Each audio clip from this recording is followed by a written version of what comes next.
Hey guys, welcome to the Reparenting Daily podcast, your daily guide for inner child healing. This podcast helps you establish a consistent reparenting routine and is divided into 3 sections. The first is a daily reading, the second is a discussion of that reading followed by suggested journal prompts, and the last section is a peaceful meditation for closing.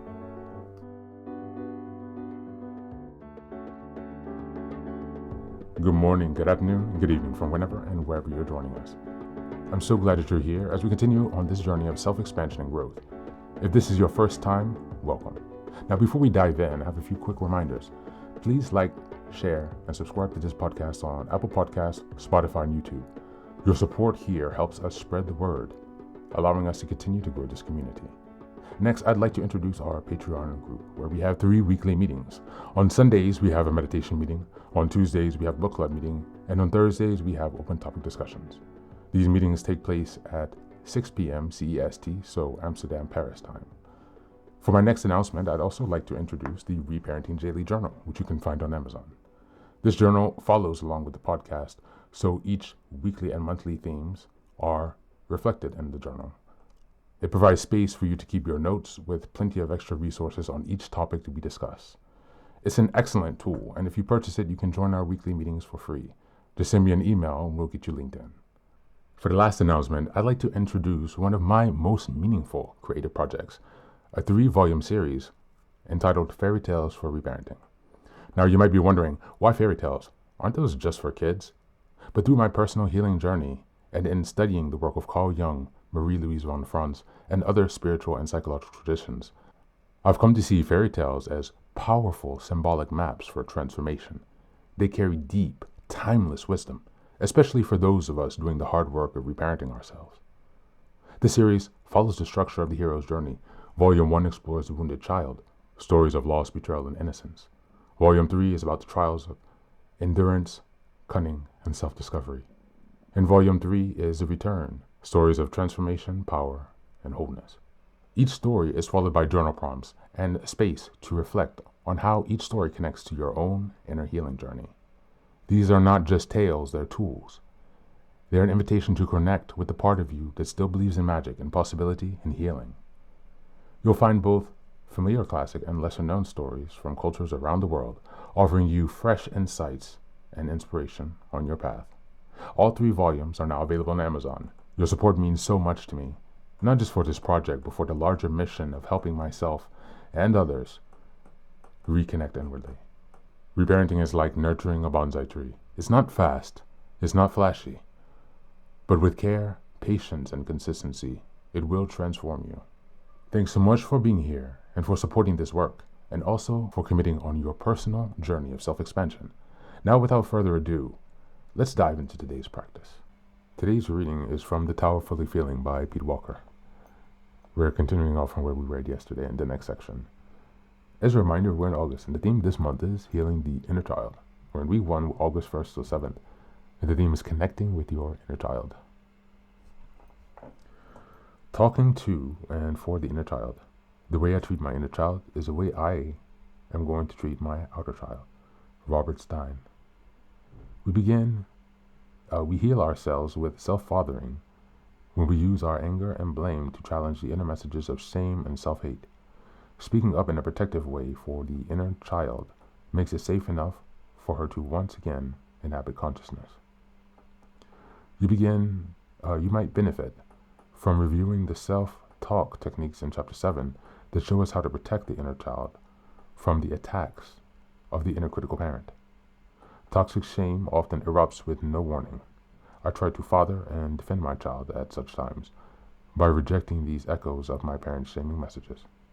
I explained to him that my parents have and had no right to talk to him that way. If I have numbly repeated the lies and shaming of old authority figures, I apologize to him and recommit to eliminating this old self-destructive habit.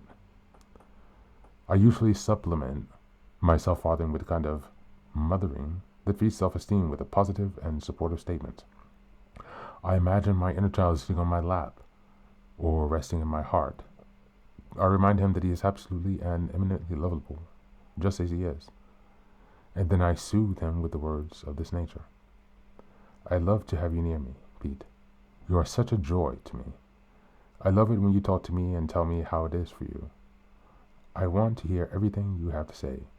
I want to be the one person you always come to whenever you need help. You can come to me when you are hurting, when you just want company, when you want to play. You are always welcome. You are a delight to my eyes, and I always enjoy having you around. You're a good boy, very special, and absolutely worthy of love, respect, and all good things. I'm so proud of you, and so glad that you are alive. I will help you in any way that I can. I want to be the loving mother and loving father you were so unfairly deprived of, and that you so much deserved. I want you to know that I have an especially loving place in my heart for you when you are scared or sad or mad or ashamed. You can always come to me and tell me the truth about such feelings, and I will be with you and try to soothe you until those feelings return to their natural course. I want to become your best friend. I will always try to protect you from unfairness and humiliation. I will also seek friends with you who genuinely like you and who are truly on your side. We will only befriend people who are fair, treat us with equality and respect, and who listen to us as much as we listen to them. I want to help you learn that it really is good to have these desires. It's wonderful to have your feelings. It's healthy to be mad, sad, or scared and depressed at times. It's natural to make mistakes, and it's okay to feel good too, even to have more fun than your mom and dad did. At other times, when my heart opens to my inner child, I tell him how much I wish I could save him from the constant yelling and hitting. I remind him that I feel especially tender towards him when he cries or gets angry about how much he got picked on and knocked around by the adults that had power over him. I also remind him of my patience and empathy for his fear around new unknown adults. How could he not sometimes flash back in fear, afraid of being suddenly slapped or criticized by them? I reassure him that I will never allow anyone to abuse him again. No one will be allowed to slap him with a hand or with words. I remind him that I have a healthy anger now that can be summoned to ward off or write off abusers. When we constantly give our inner child this kind of support, we suffer less and less paralysis from toxic shame. We become skilled at transforming the inverted anger of self-hatred into a defense against a critical parent.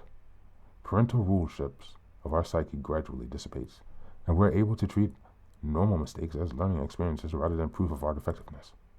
The demon of perfection loses its grip on our psyche, and we begin to cherish our differences and imperfections as the unique treasures of our character and being they are. Thank you, and that's the reading for today.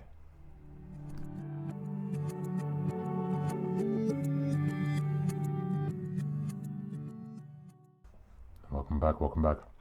Another outstanding reading from Pete Walker. As we continue this month's journey of healing the inner child, today's reading reminds us that healing doesn't always come through understanding alone. It comes through action, active protection, and loving speech. Many of us grew up without anyone to advocate for our emotional safety. So now, healing requires that we become the advocate. That means using our voice, not just for the world, but for the one inside us who never got to speak up. When we read words like, no one will be allowed to slap him with a hand, or words, we are invited into a big truth. We can protect the child within. We don't have to repeat history. The power to shield the child from further shame now belongs to us. That's the real work of reparenting. In the first week of August, our focus is on connection, and today's passage gives us the exact language and energy we need to build that bridge. It teaches us how to speak to the inner child with tenderness and reverence and commitment. The voice we use becomes a container of trust. We assure that child, you are welcome, you're good, you're never alone again. This is how connection is restored.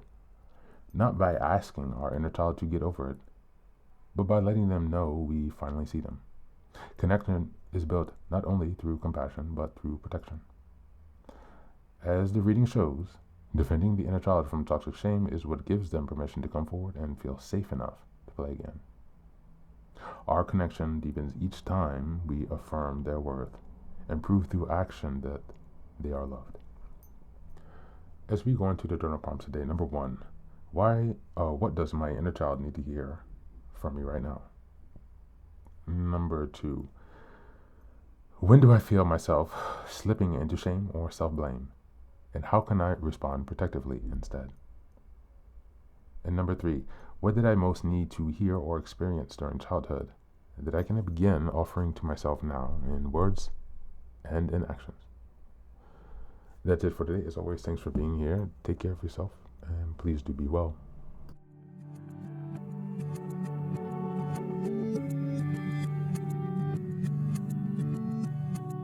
Welcome back. Welcome back. Now, this is the third and final section of the daily podcast. This is your silent meditation. Please go ahead and find a space where you can be comfortable and undisturbed, where you can relax and spend some time with yourself for this 10-minute silent meditation. You can choose to be sitting, standing, lying down, or in whatever position makes you comfortable today. Take a moment to simply be with yourself. Focus on your breath and gently connect with each part of your body. If thoughts arise, don't let them overwhelm you. Just observe them without attachment. Imagine them as leaves drifting down atop a river, passing by without needing your engagement. Stay present, grounded, and open to this moment, no matter what time you are listening and practicing this meditation.